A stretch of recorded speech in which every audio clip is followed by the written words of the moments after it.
আবারও শেখ হাসিনা ধামাকা। ভারতের ঐতিহ্যবাহী পত্রিকা নিউ দিল্লি পোস্টে শেখ হাসিনার এক বিস্ফোরক নিবন্ধ প্রকাশিত হয়েছে। বলেছেন সেখানে গণতন্ত্র নাকি চরমপন্থা, বিপজ্জনক চৌরাস্তায় বাংলাদেশ।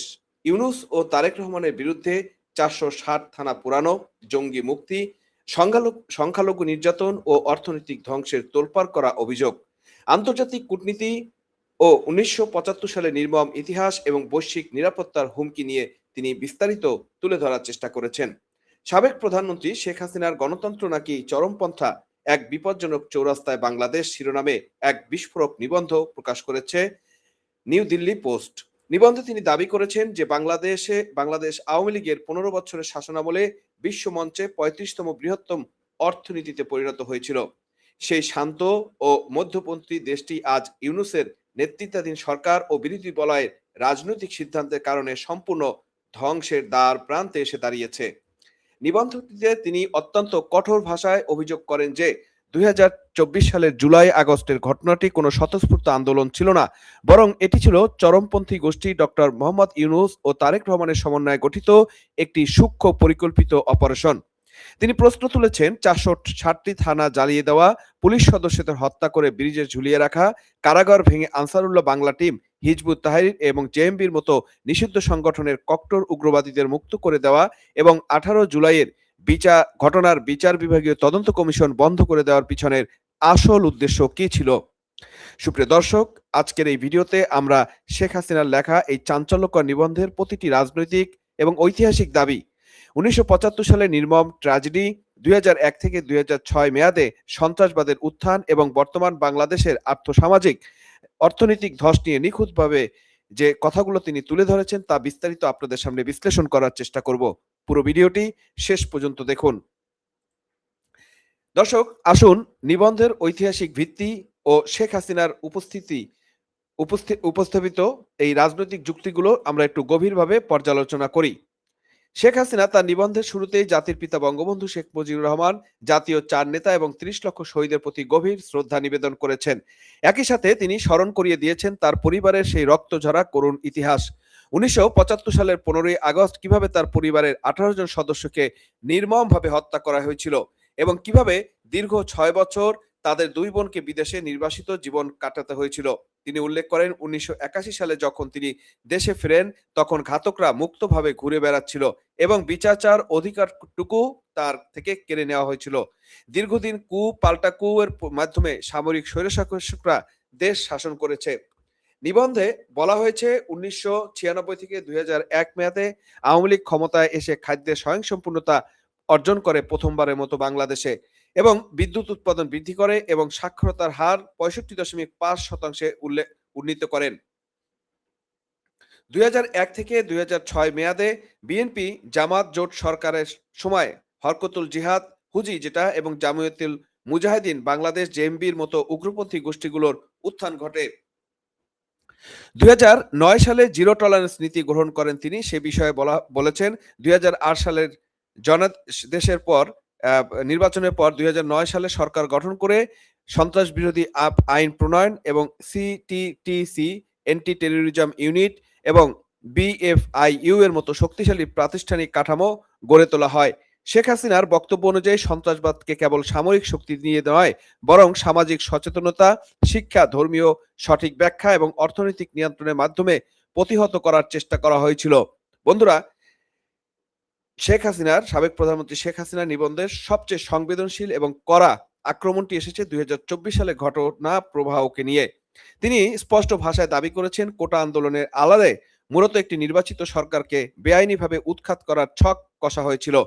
তিনি যে গুরুতর অভিযোগ এনেছেন তা লক্ষ্যকরণ এবং তা আমরা যদি বিস্তারিত তুলে ধরি তাহলে যে জিনিসগুলো আসে সেটা হচ্ছে, ১ নম্বরে তিনি বলেছেন থানা এবং পুলিশ বাহিনীর উপর হামলা, ৪৬০টি থানা পুড়িয়ে দেওয়া হয় এবং আইন শৃঙ্খলা রক্ষাকারী বাহিনীর সদস্যদের হত্যা করে ঝুলিয়ে রাখা হয়, যার ফলে পুরো দেশের আইন শৃঙ্খলা ব্যবস্থা সম্পূর্ণ ভেঙে পড়ে।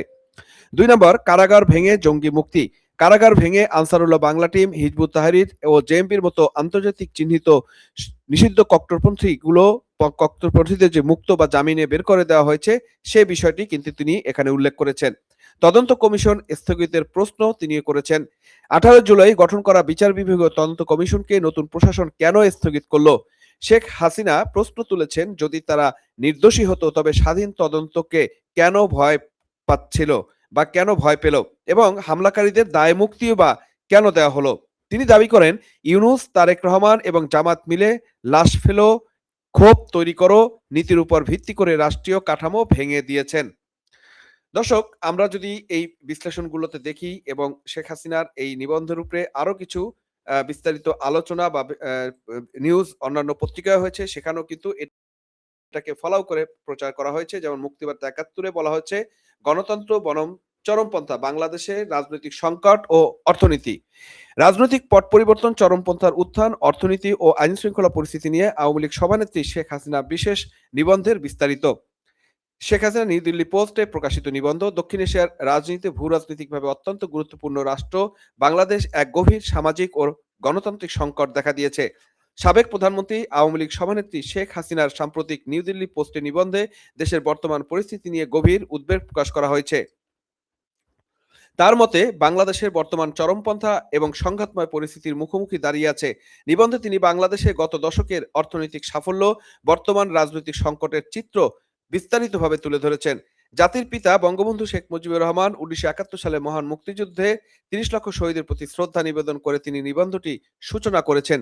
তিনি উল্লেখ করেন, বাংলাদেশের স্বাধীনতা রক্ষাকারী সংগ্রামের মাধ্যমে, স্বাধীনতা রক্তক্ষয়ী সংগ্রামের মাধ্যমে অর্জিত হয়েছিল। তবে স্বাধীনতা পরবর্তী গণতান্ত্রিক পথ চলা মোটেও মসৃণ ছিল না, এবং 75-এর ট্র্যাজেডি সেটা উনি নিয়ে এসছেন, এবং আওয়ামী লীগ সরকারের অর্থনৈতিক অর্জন রূপান্তর সেটা সম্পর্কে তিনি এখানে বলার চেষ্টা করছেন, এবং চরমপন্থী প্রতিরোধ কিভাবে করেছেন সে বিষয়ে তুলে নিয়ে আসছেন। এবং 24-এর যে রাজনৈতিক পট পরিবর্তন এবং বর্তমান আইন শৃঙ্খলার যে পরিস্থিতি সে বিষয়ে তিনি বলেছেন। এখানে একটা তুলনামূলক চিত্র তুলে ধরেছে তারা। 2024 সালে জুলাই এবং আনাবলীকে শেখ হাসিনা একটি পরিকল্পিত রাজনীতি হিসেবে অভিহিত করেছেন। আন্দোলনের আড়ালে দেশের বিভিন্ন স্থানে 460টি থানায় অগ্নিসংযোগ ও পুলিশ সদস্যদের নির্মমভাবে হত্যা করা হয় বলে তিনি তার নিবন্ধে কিন্তু উল্লেখ করেছেন। সেটা তারা এখানে বিস্তারিত তুলে ধরেছেন, এবং একটি চার্ট দিয়ে এটি প্রকাশ করা হয়েছে যে আইন শৃঙ্খলার এবং বিচার ব্যবস্থার মধ্যে যে একটা ফারাক, আইন শৃঙ্খলা বিচার ব্যবস্থা, কারাগার থেকে দণ্ড, ধর্মীয় সংখ্যালঘু ও ঐতিহ্য, বিভিন্ন দরগা, মন্দির, উপাসনালয় হামলার খবর, সামাজিক নিরাপত্তা ও স্বাস্থ্য, টিকা কর্মসূচিতে স্থবিরতার কারণে শিশুদের স্বাস্থ্য ঝুঁকি এবং নতুন অর্থনৈতিক মন্দাটাকেও তিনি কিন্তু তার বক্তব্যে তুলে ধরেছেন। দর্শক, আমরা যদি এখানে নিবন্ধের যে তৃতীয় অংশ যেটা আছে সেই অংশে দেশের আভ্যন্তরীণ মানবাধিকার, বিচার বিভাগ এবং অর্থনীতির ভয়াবহ চিত্র তিনি তুলে ধরেছেন। শেখ হাসিনা লিখেছেন, ধর্মীয় সম্প্রীতিতে আঘাত করা হয়েছে। হিন্দু, খ্রিস্টান, বৌদ্ধ, আহমদিয়া, সুফি মাজার ও দরগার উপর হামলা চালিয়ে বাংলাদেশের ঐতিহাসিক অসাম্প্রদায়িক যে ভিত্তিকে সেটাকে ধ্বংস করা হয়েছে বলে তিনি তার এই নিবন্ধে কিন্তু স্পষ্টভাবেই উল্লেখ করেছেন। বিচার বিভাগের উপর হামলার ব্যাপারে উনি যেটা বলেছেন, বিচার বিভাগের উপর হামলা চালিয়ে পদত্যাগ করতে বাধ্য করা হয়েছে এবং একজন সাবেক প্রধান বিচারপতিকে হাতকড়া পরিয়ে অপমান করা হয়েছে বলেও তিনি কিন্তু তার এই নিবন্ধে, তার এই বক্তব্যে কিন্তু সেটাকে তুলে নিয়ে এসেছেন। অর্থনৈতিক বিপর্যয়ের ক্ষেত্রে উনি যেটা, যে বাংলাদেশের বিশ্বমঞ্চে অর্থনৈতিক দেশ হিসেবে রূপ নিয়েছিল এবং দরিদ্র সীমা 18.7% নেমে এসেছিল। সেই অর্জন মাত্র 1 বছরে কিন্তু তছনছ হয়ে গেছে এবং এখন কিন্তু দরিদ্র সীমা প্রায় 60% চলে গিয়েছে। আজ সাধারণ মানুষের নিরাপত্তাহীনতায় ভুগছে এবং অতি প্রয়োজনীয় স্বাস্থ্যসেবা ও টিকার অভাবে শিশুরা প্রাণ হারাচ্ছেন বলে তিনি উল্লেখ করেছেন। শেখ হাসিনা বিশ্ব মঞ্চকে বার্তা দিয়ে বলেছেন, চরমপন্থা ও সহিংসতার মাধ্যমে বাংলাদেশকে পুনর্গঠন করা সম্ভব নয়। দক্ষিণ এশিয়া তথা বৈশ্বিক নিরাপত্তার জন্য একটি স্থিতিশীল, ধর্মনিরপেক্ষ এবং গণতান্ত্রিক বাংলাদেশ অপরিহার্য বলে তিনি বারবার তার এই নিবন্ধে অত্যন্ত কঠোরভাবে এই ব্যাপারটা উল্লেখ করেছেন। বন্ধুরা, শেখ হাসিনার প্রকাশিত এই নিবন্ধটি কেবল একটি রাজনৈতিক বিবৃতি নয়, এটি আন্তর্জাতিক সম্প্রদায়ের দরবারে একটি অত্যন্ত সুচিন্তিত কূটনীতিক দলিল। নিবন্ধনের মাধ্যমে তিনি বিশ্ব পরাশক্তিগুলোকে এই বার্তাই দিয়েছেন যে বাংলাদেশে যদি সাংবিধানিক শাসন ও ধর্মনিরপেক্ষ মূল্যবোধ ফিরিয়ে না আনা হয় তবে এর খেসারত পুরো অঞ্চলকে চরমপন্থার উত্থানের মাধ্যমে দিতে হবে। রাজনৈতিক বিশ্লেষক হিসেবে প্রশ্ন থেকে যায়, শেখ হাসিনার এই কঠোর অভিযোগগুলোর পর বর্তমান এই তারেক সরকার এবং প্রশাসন এবং বিরোধী দলগুলো কিভাবে তাদের অবস্থান ব্যাখ্যা করবে? বাংলাদেশে কি সত্যি গণতন্ত্র ফিরবে, নাকি চরমপন্থার গ্রাস আরো গভীর হবে? সেই প্রশ্ন রেখেই আমরা এই শেখ হাসিনার এই বিস্ফোরক নিবন্ধ নিয়ে আপনাদের মূল্যায়ন কি, সেটাও আমরা জানতে চাচ্ছি দর্শক। কড়া ভাষায় আপনার মতামতগুলো অবশ্যই আমাদেরকে জানাবেন। ভিডিওটি শেয়ার করে সবাইকে জানার সুযোগ দিন। চ্যানেলটি ভালো লাগলে সাবস্ক্রাইব করে আমাদের সাথে থাকুন। এরকম ভিডিও যদি পেতে চান, প্রতিবারে পেতে চাইলে অবশ্যই চ্যানেলটি সাবস্ক্রাইব করে আমাদের সাথে থাকবেন। বিদায় নিচ্ছি। তবে বিদায়ের আগে দর্শক বরাবরের মতো সেই বার্তা আপনাদেরকে আবারও দিতে চাচ্ছি। সেটা হচ্ছে, যদি আপনার ঘরে শিশু সন্তান থাকে, বিশেষ করে মেয়ে শিশু সন্তান, যদি আপনার ঘরে টিনেজার থাকে এবং মুরুব্বি থাকে, তাদেরকে বিএনপি, জামাত, এনসিপি জঙ্গিদের হাত থেকে নিরাপদ রাখুন এবং সাবধানে রাখুন। ধন্যবাদ সবাইকে সাথে থাকার জন্য।